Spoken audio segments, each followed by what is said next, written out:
Hey, this is John Rudolph from Guitar Zoom, and I'm going to show you just a quick little thing you can do to turn your traditional blues playing just a little bit more jazzy. We're going to look at a couple of different chord voicings that I like to use, even if I'm playing in a blues band, just to make things just slightly more interesting. Okay, so we're going to come from the standpoint of kind of the shuffle rhythm or the shuffle accompaniment that I think we're all more or less familiar with.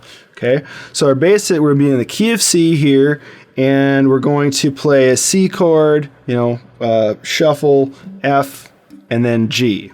So 2, 3, 4.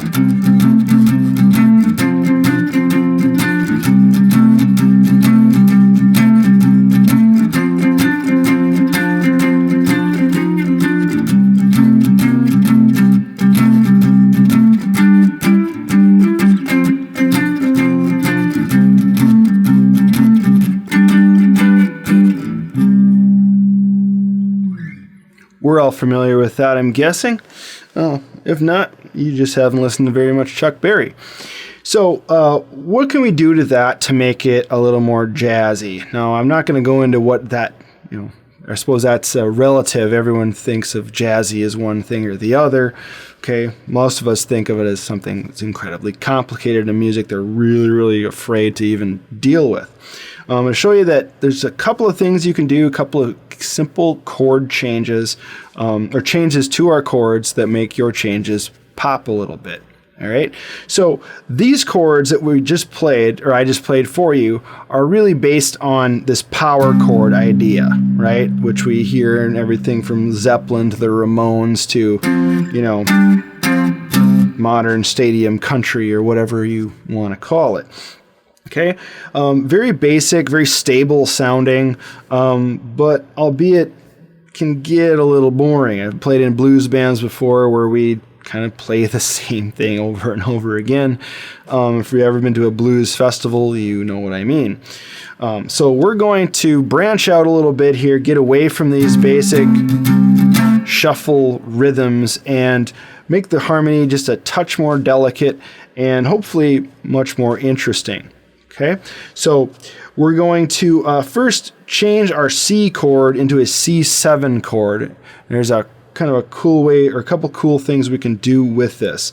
So the basic C7 chord we're going to deal with is we're going to go with the 8th fret on the low E, the 8th fret on the D string. We'll talk about the A in a minute, or the A string in a minute, and we're going to do it with the 9th fret on the G 3rd string. Okay, we're going to strum the A string, but we're not actually going to hear it. Okay, my first finger is laying over the G, or the A string rather, and muting it.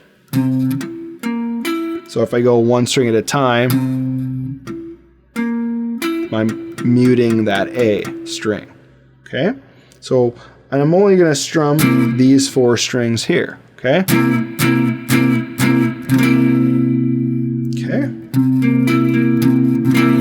So if I'm playing, even if I'm playing this kind of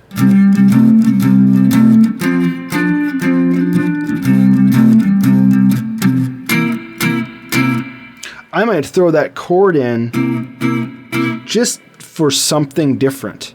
Okay? If you're playing with in a band like that, you got a bass player, and the bass player is probably already playing some kind of walking type line. So, there's no sense in you really having to play the whole time. You're kind of running into his way anyway. So why not branch out? Try something different. Just a regular old kind of C7 grip. Again, doing 8th fret, 8th fret on the D, 8th fret on low E, 8th fret on D, and the 9th fret on G. I'm muting the A string as I do this. Because we're playing a 3-note chord here and I'm not using any open strings, it's also movable. So it's cool if you want to kind of scoot this chord around.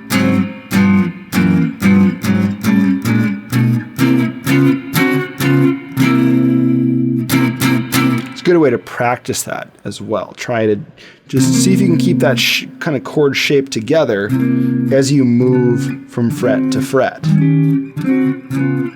Try moving 2 frets,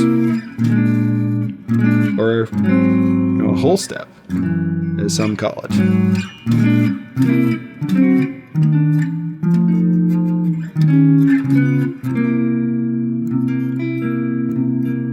It's a jazzy sounding chord that's relatively easy to play. And it's, again, a good way to kind of mix things up, especially if you play a lot of traditional blues and you just want to do something beyond the kind of shuffle rhythm that a lot of songs call for. So, John Rudolph from Guitar Zoom. Hope this helps you out. Quick little tip for you to, jazz up your playing. Have a great day.